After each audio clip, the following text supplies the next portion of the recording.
Katanya, pernikahan adalah awal dari kebahagiaan. Tapi hari itu, aku justru merasa seperti sedang dikubur hidup-hidup. Aku tidak mengenalnya. Dia lebih tua dari ayahku. Tapi semua bilang, menikah dengannya adalah satu-satunya cara menyelamatkan keluargaku. Dan saat aku berdiri di pelaminan ini, aku tahu hidupku tak akan pernah sama lagi.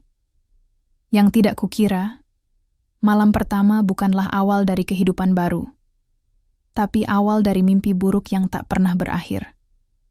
Bagaimanakah kisahnya? Jangan skip videonya dan selamat menonton. Langit mendung menggantung rendah siang itu. Udara lembab dan bau dupa bercampur bunga melati memenuhi ruangan. Musik gamelan mengalun pelan dari sudut aula besar yang dihiasi janur kuning dan taburan bunga mawar putih. Seharusnya ini hari yang bahagia, hari di mana semua gadis bermimpi tampil cantik dalam balutan kebaya, duduk di pelaminan bersama pria yang dicintai. Tapi tidak untukku. Namaku Naila. Usia 22. Dan hari ini, aku menikah dengan seorang pria berusia 65 tahun yang bahkan baru kutemui 3 kali. Aku berdiri kaku di pelaminan, dengan tangan gemetar menggenggam buket bunga. Kebaya pengantin berwarna gading yang kukenakan terasa berat, bukan karena bahan atau payetnya, tapi karena beban yang kutanggung di dalam hati. Setiap langkah menuju pelaminan tadi seperti menyeret kakiku ke arah kuburan. Di sebelahku, duduklah dia, Pak Wiryo. Wajahnya datar, nyaris tanpa ekspresi. Ia mengenakan beskap coklat keemasan, lengkap dengan belangkon. Tangannya menggenggam tongkat yang diletakkan di pangkuan. Tak ada sapaan hangat, tak ada senyum menenangkan. Hanya tatapan kosong, seolah pernikahan ini adalah transaksi biasa. Mungkin memang begitu baginya. Tamu-tamu datang silih berganti. Mereka tersenyum, menyalami kami, memberi doa dan ucapan selamat. Tapi tak satu pun dari mereka benar-benar peduli. Semua hanya melihat pesta megah ini sebagai bentuk keberhasilan keluarga kami. Mereka tak tahu, atau pura-pura tak tahu, bahwa pengantin wanitanya menangis diam-diam di balik riasan tebal. Aku menoleh ke arah ibuku yang berdiri di dekat panggung, tersenyum lebar dengan mata berbinar. Anak ibu akhirnya jadi nyonya besar, katanya semalam. Kita nggak perlu lagi hidup susah, nak. Utang lunas, rumah baru, semua beres. Tinggal kamu yang harus ikhlas. Ikhlas? Aku sudah mencoba. Tapi hatiku menolak. Batinku menjerit saat ijab kabul dilafalkan tadi pagi. Suara Pak Wiryo serak seperti membacakan kontrak kerja. Dan aku hanya bisa menangis dalam diam. Tak punya kuasa atas hidupku sendiri. Pengantin wanita senyum dong. Bisik fotografer yang berdiri di depan kami. Aku memaksakan senyum. Tapi pipiku terasa kaku, dan air mata tetap jatuh di sela senyum palsu itu. Kamera pun mengabadikan momen yang, bagi semua orang, terlihat seperti kebahagiaan. Padahal, dalam hati, aku sedang mati pelan-pelan. Setelah sesi foto, aku duduk sebentar di kursi pelaminan. Suara ramai tamu menjadi gema yang tak kupahami. Aku menunduk, memperhatikan ujung jariku yang mengepal pelan. Rasanya seperti mimpi buruk, tapi ini nyata. Aku menikah, bukan dengan cinta, tapi dengan ketakutan dan paksaan. Apa kamu bahagia?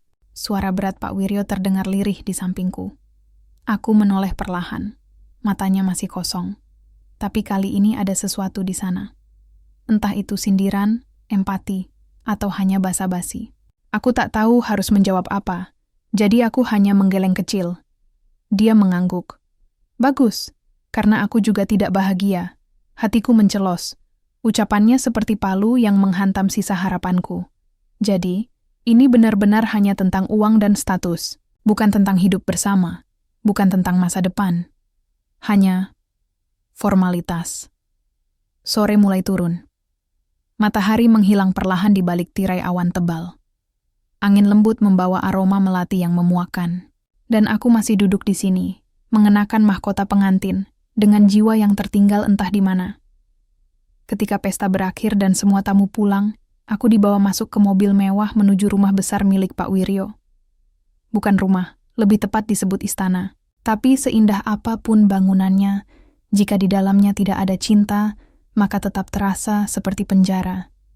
Dan malam itu, aku tidur sendiri di kamar berukuran 3 kali lipat dari kamar lamaku di rumah, tapi terasa lebih sempit, lebih sunyi, lebih menyesakan. Aku menatap langit-langit kamar yang tinggi dan dingin. Mataku masih basah.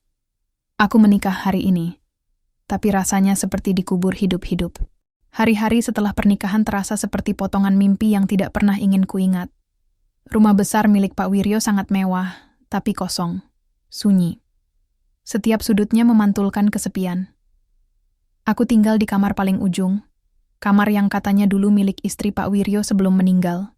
Tak ada jejak cinta di sana, hanya tatanan sempurna yang seperti museum.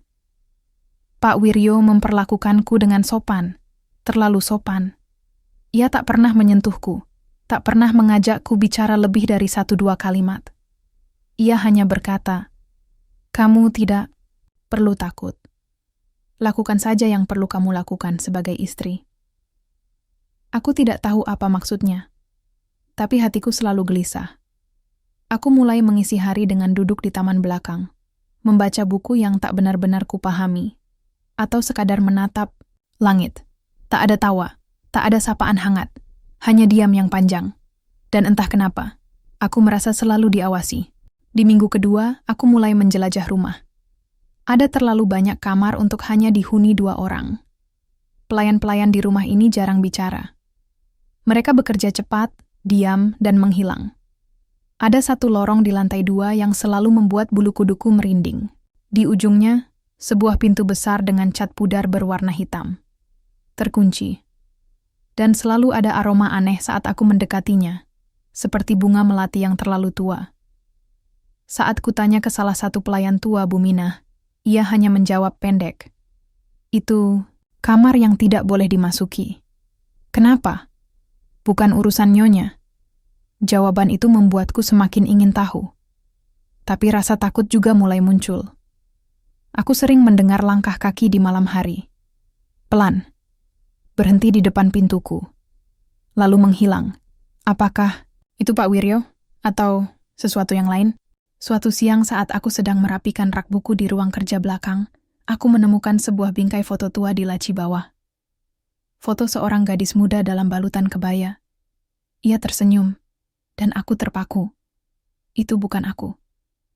Tapi wajahnya sangat mirip denganku.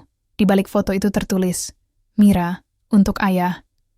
Nama itu terus bergema di kepalaku. Mira. Siapa dia? Malamnya, aku memimpikan perempuan itu. Ia berdiri di depan cermin besar, menangis. Berkebaya sama seperti yang kupakai di pelaminan. Dan saat ia menoleh, wajahnya adalah wajahku sendiri. Aku terbangun dengan napas tersengal, dan saat kulihat ke cermin di kamarku, untuk sesaat aku merasa aku sedang melihat orang lain. Sudah hampir sebulan sejak kami menikah, dan aku mulai merasa gila. Pak Wiryo tetap diam, misterius, dan seperti hidup di masa lalu. Tapi malam itu, ia mengetuk pintu kamarku. "Naila." Suaranya terdengar tenang. "Temani aku malam ini." Tubuhku kaku. Aku mencoba menolak dengan halus, tapi dia hanya berdiri di depan pintu. Diam. Tatapannya bukan seperti suami, tapi seperti seseorang yang sedang melihat hantu. Saat aku akhirnya masuk ke kamarnya, jantungku berdebar tak karuan. Ia menyuruhku duduk di kursi dekat jendela. Lalu menatapku lama. "Kamu mirip sekali dengannya," gumamnya. Kadang aku lupa. "Kamu bukan dia." Aku tak menjawab. Tapi malam itu, untuk pertama kalinya aku merasa aku tidak hanya menikahi seorang pria tua. Aku sedang masuk ke dalam hidup yang bukan milikku. Dan malam itu, aku menangis diam-diam. Di sisi ranjang, dalam balutan selimut dingin, aku merasa aku bukan Naila lagi. Aku adalah seseorang yang entah siapa. Dan perlahan, aku mulai takut. Bukan hanya pada Pak Wiryo, tapi pada apa yang ia lihat setiap kali menatapku. Nama itu terus berputar di kepalaku. Mira. siapa dia sebenarnya? Mengapa aku begitu mirip dengannya? Dan mengapa semua orang di rumah ini memperlakukanku seolah-olah aku adalah dirinya? Hari itu, aku memberanikan diri untuk kembali ke ruang kerja. Pak Wiryo, aku menunggu saat dia keluar sore hari, lalu menyelinap masuk. Meja kayu besar itu penuh dengan kertas, foto-foto tua, dan buku catatan yang tampak usang. Di balik tumpukan, aku menemukan sebuah album foto. Dengan tangan bergetar, aku membukanya. Ada Mira, seorang gadis remaja dengan wajah manis dan senyum lembut. Ia berdiri di taman yang sekarang tampak lusuh di halaman belakang. Di sebelahnya berdiri Pak Wiryo yang jauh lebih muda, menatapnya dengan bangga. Halaman demi halaman aku bolak-balik, melihat kehidupan Mira yang seakan terlalu sempurna. Hingga di halaman terakhir, ada foto hitam putih. Sebuah makam. Di bawahnya tertulis, Mira Wiryo, Pranoto, 1999-2018. Aku terdiam. Jadi, Mira sudah meninggal. Tanganku dingin. Aku merasa mual. Wajahku, senyumku, kebaya yang kupakai.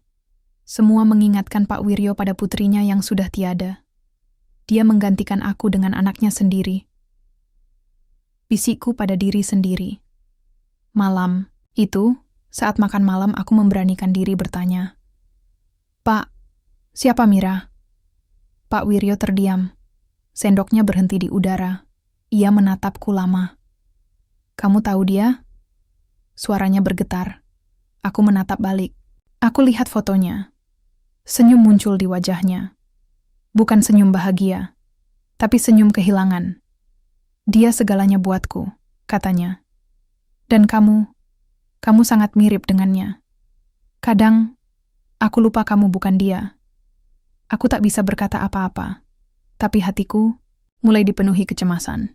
Ini bukan sekadar pernikahan yang dipaksakan. Ini adalah hidup yang sedang kujalani sebagai bayangan orang mati. Dan untuk pertama kalinya, aku merasa tidak aman. Aku tidak tahu siapa yang kulihat di seberang meja. Suami atau ayah yang sedang kehilangan akal karena rindu yang terlalu dalam. Aku bukan Mira. Aku Naila. Tapi apakah dia bisa menerima itu? Setelah percakapan malam itu, semuanya berubah. Tatapan Pak Wiryo semakin aneh. Tidak lagi datar, tapi penuh emosi yang tak bisa kutafsirkan. Kadang sayang, kadang marah, kadang kosong. Ia mulai memanggilku dengan nama itu. "Mira, kamu sudah makan?" "Mira, ayah ingin bicara." Makin sering aku membantah, makin dingin dia bersikap. Suatu malam, aku mencoba menjelaskan dengan tenang bahwa aku bukan Mira. Bahwa aku Naila, perempuan yang dinikahinya, bukan anak yang telah pergi. Namun dia berdiri di hadapanku, dengan mata memerah, tangannya gemetar, dan suaranya berat. "Kamu harus berhenti menyangkal ini. Aku tahu kamu kembali karena kamu rindu rumah.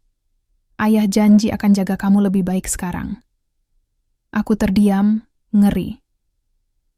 Hari-hari berikutnya, semua yang berhubungan dengan diriku, nama, pakaian, bahkan gaya rambut, diubah agar menyerupai Mira. Lemari pakaianku dipenuhi kebaya lama yang kusut, milik mendiang anaknya. Cermin di kamar memantulkan wajah yang tak lagi kukenal. Pelayan-pelayan hanya menunduk, menghindar jika kutanya. Bu Minah mulai menjauh. Aku seperti hantu di rumah ini. Aku tak bisa keluar. Gerbang depan selalu terkunci. Mobil hanya dikemudikan. Pak Wiryo atau sopir setianya, Mas Rudi, yang tampak terlalu loyal untuk bisa dipercaya. Setiap malam, aku mendengar langkahnya mendekat ke kamarku. Ia duduk di sofa kecil dekat ranjang, memperhatikanku tidur. Aku tak bisa memejamkan mata. Rasanya seperti di penjara dalam mimpi buruk yang hidup. Aku mulai kehilangan arah. Menulis nama Naila di secarik kertas menjadi satu-satunya cara untuk meyakinkan diri bahwa aku masih ada. Tapi bahkan tulisan itu perlahan terlihat asing. Siapa aku? Apakah aku masih Naila? Atau sudah berubah menjadi bayangan Mira? Di suatu malam yang dingin, aku berdiri lama di depan cermin, menatap mata yang sembab, bibir yang membisu, dan rambut panjang yang diurai rapi seperti yang ia minta. Aku berkata pelan, setengah berbisik, "Tolong, siapapun, tolong aku keluar dari sini." Tapi jawaban satu-satunya hanyalah pantulan diriku sendiri, yang semakin hari, semakin tidak kukenal. Aku tidak bisa bertahan lebih lama. Setiap malam, wajahku di cermin semakin tidak kukenal. Pak Wiryo memperlakukanku seperti boneka hidup, atau lebih tepatnya, seperti alat untuk menghidupkan kembali kenangan yang telah mati. Dan yang paling menakutkan adalah, aku mulai terbiasa. Tidak, aku tidak boleh seperti ini. Aku tidak boleh menjadi Mira. Aku menyusun rencana. Butuh waktu berminggu-minggu. Aku mengamati jam-jam kosong, kapan gerbang terbuka, kapan sopir tidak berjaga. Aku mencatat kebiasaan para pelayan, terutama Bu Minah, satu-satunya orang yang masih kadang-kadang menunjukkan sedikit empati. Sampai akhirnya, satu malam, kesempatan itu datang. Pak Wiryo sedang keluar kota untuk urusan bisnis. Rumah terasa lebih longgar, tidak dijaga ketat. Aku berpura-pura sakit, agar pelayan tidak memaksaku turun makan malam. Pukul 2 dini hari, aku keluar pelan-pelan dari kamar. Jantungku berdebar keras, seolah bisa terdengar oleh siapapun. Aku menyelinap ke gudang belakang tempat Bu Minah biasa menyimpan kunci cadangan. Dengan tangan gemetar, aku menemukannya. Lalu mengendap menuju gerbang. Tapi saat aku hampir mencapai pagar, sebuah suara menghentikan langkahku. Naila. Suaranya tenang, tapi dingin. Pak Wiryo berdiri di bayangan, wajahnya datar, matanya tajam menembus gelap malam. "Kamu mau kemana?" Aku menggenggam kunci di tanganku erat-erat. Saya nggak bisa tinggal di sini, Pak. Ini salah. Semua ini salah. Dia mendekat pelan. "Kenapa kamu kabur, Mira? Ayah sudah berusaha membangun semuanya dari awal. Untuk kamu." "Nama saya Naila," teriakku. Untuk pertama kalinya, aku berteriak keras, penuh putus asa. "Saya bukan Mira, saya bukan anak Bapak. Saya hanya perempuan malang yang dipaksa menikah demi utang keluarga." Ia berhenti, wajahnya tak berubah, tapi aku bisa melihat ada sesuatu di matanya yang berguncang. "Tapi kamu sudah jadi Mira sekarang," bisiknya. "Kamu lebih hidup daripada dia. Kamu sempurna." Tanganku gemetar. Aku tahu, jika aku tidak keluar malam itu juga, aku tidak akan pernah bisa keluar. Aku berbalik dan berlari ke arah pagar, tapi suara langkahnya mengejarku. Kunci di tanganku jatuh. Aku meraih pagar dan mencoba memanjat, tapi tangan kasar menarikku turun. Aku menjerit. Kami bergulat di tanah. Dalam kepanikan, aku meraih batu kecil dan menghantamkannya ke lengan Pak Wiryo. Ia terhuyung. Cukup bagiku untuk melarikan diri sejauh beberapa meter sebelum para pelayan keluar dan mengepungku. Aku kalah jumlah. Aku diikat. Ditarik kembali ke dalam rumah seperti hewan buruan. Malam itu, aku dikurung di kamar. Jendela dipaku, kunci kamar diganti, dan yang paling menyakitkan, suara Pak Wiryo dari balik pintu. "Maafkan Ayah, Mira, tapi kamu belum siap. Pergi." Aku menjerit dan memukul pintu sekuat tenaga. Air mataku tumpah. Tapi tak ada yang datang. Tak ada yang peduli. Malam itu aku sadar, aku tidak hanya terkurung secara fisik. Aku sudah dikurung dalam identitas yang bukan milikku. Dan jika aku tidak berjuang lebih keras, Naila akan benar-benar hilang selamanya. Hari-hari setelah malam itu seperti kabut. Kamar ini jadi penjara. Jendela terkunci, pintu selalu dijaga. Pak Wiryo jarang masuk, tapi aku tahu ia selalu ada di luar sana. Mengawasi, menunggu, yang membuatku tetap waras hanya satu. Aku belum menyerah. Aku mulai berpura-pura, menuruti semua yang dia mau. Mengenakan kebaya yang disiapkan. Menjawab saat ia memanggil Mira. Setiap kali dia datang membawa teh atau duduk menatapku lama dari sudut ruangan, aku tersenyum. Dalam hati aku muntah, tapi aku harus sabar. Licik aku mulai mengingat kembali hal-hal kecil, letak kunci tua, jadwal para pelayan, bahkan bunyi langkah sepatu Pak Wiryo. Aku mencatat semuanya dalam ingatan. Suatu pagi, Buminah masuk membawakan sarapan. Biasanya ia diam.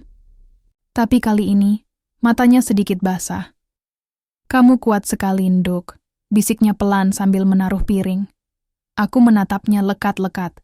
Harapan kecil menyala. "Buminah, tolong saya. Saya bukan Mira. Saya Naila. Saya cuma pengantin yang dipaksa." Ia menggigit bibir, lalu mengangguk sekali. Malam itu, untuk pertama kalinya, pintu kamarku tidak dikunci rapat. Buminah membantuku keluar lewat pintu belakang dapur. Kakiku lemas. Udara luar menusuk kulitku, tapi rasanya seperti ciuman kebebasan. Aku hampir sampai ke gerbang ketika lampu sorot menyala. "Aku tahu kamu akan mencoba lagi." Suara itu membuat bulu kudukku meremang. Pak Wiryo berdiri di ujung jalan setapak. Tenang. Tapi di tangannya ada pistol kecil. "Jangan paksa ayah menyakitimu, Mira." Aku tidak menjawab. Hanya berjalan perlahan ke belakang, tetap menatap matanya. Lalu, dari sisi kiri, sosok tinggi muncul. Mas Rudi. Kupikir dia akan membantunya. Tapi, dia berdiri di antara kami. "Sudah cukup, Pak. Dia bukan Mira." Pak Wiryo mengangkat pistol. "Minggir, Rudi. Kamu tidak tahu apa yang kamu lakukan." Tapi Mas Rudi tetap berdiri. "Saya tahu persis. Saya juga cinta sama Mira dulu. Tapi Mira sudah tiada. Dan ini Naila, Pak. Dia pantas hidup sebagai dirinya sendiri." Ada keheningan panjang. Lalu suara klik. Pak Wiryo menjatuhkan pistolnya. Ia terduduk di tanah. Tangisnya pecah, seperti bocah kecil yang kehilangan segalanya. Aku tak bisa bergerak. Campuran ketakutan, lega dan kesedihan membekukan kakiku. Mas Rudi berbalik padaku. "Ayo, ini kesempatanmu." Aku menatap rumah besar itu sekali lagi. Rumah yang hampir menghapus jati diriku. Lalu aku melangkah keluar gerbang. Aku tak tahu apa yang akan terjadi setelah ini. Tapi satu hal pasti, aku akan kembali menjadi Naila. Dan kali ini, aku tidak akan membiarkan siapapun merenggutnya dariku lagi. Beberapa bulan telah berlalu sejak malam aku melangkah keluar dari rumah itu. Langkahku waktu itu memang gontai, tapi sekarang aku bisa berdiri tegak. Aku tinggal di kota kecil yang jauh dari semua kenangan buruk. Nama Naila kembali kutulis di dokumen, di papan kontrakan kecilku, dan di setiap lembar hidup yang mulai kutulis dari awal. Tidak ada kebaya, tidak ada cermin yang memaksa aku menjadi orang lain. Hanya aku, dengan luka yang perlahan sembuh. Kadang, mimpi buruk masih datang. Aku terbangun dengan nafas tersengal, mengira masih berada dalam kamar yang dipaku rapat itu. Tapi setiap kali kusadari bahwa jendela ini bisa kubuka kapan saja, aku tahu, aku bebas. Aku sempat dengar kabar dari Buminah. Pak Wiryo akhirnya menjalani perawatan kejiwaan. Ia hidup menyendiri, tak lagi di rumah besar itu. Mas Rudi berhenti, bekerja dan memilih kembali ke kampung. Kami belum bertemu, tapi aku menyimpan rasa terima kasih yang tak akan habis untuknya. Hari ini, aku berdiri di depan cermin kecil. Tak ada kebaya, hanya kaos lusuh dan rambut diikat asal. Tapi senyum di wajahku adalah senyum yang benar-benar milikku. Aku bukan Mira. Dan aku juga bukan sekadar anak dari keluarga miskin yang dijual demi utang. Aku Naila. Aku pernah hilang dalam hidup yang bukan milikku. Tapi aku kembali, membawa luka dan pelajaran. Dulu aku berpikir hari pernikahanku adalah hari paling kelam dalam hidupku. Tapi ternyata, hari kelam itu justru jadi awal dari hidup yang benar-benar kutulis sendiri. Dan kalau suatu hari nanti aku jatuh cinta, aku ingin itu karena hatiku memilih. Bukan karena terpaksa. Bukan karena janur kuning yang dipaksa melengkung. Tapi karena aku memang ingin berjalan bersama seseorang. Bukan untuk menyelamatkan siapapun. Hanya untuk menjalani hidup yang kami pilih bersama. Karena akhirnya, aku tahu, cinta sejati tidak akan pernah lahir dari keterpaksaan. Dan kebahagiaan hanya bisa tumbuh dari keberanian untuk menjadi diri sendiri.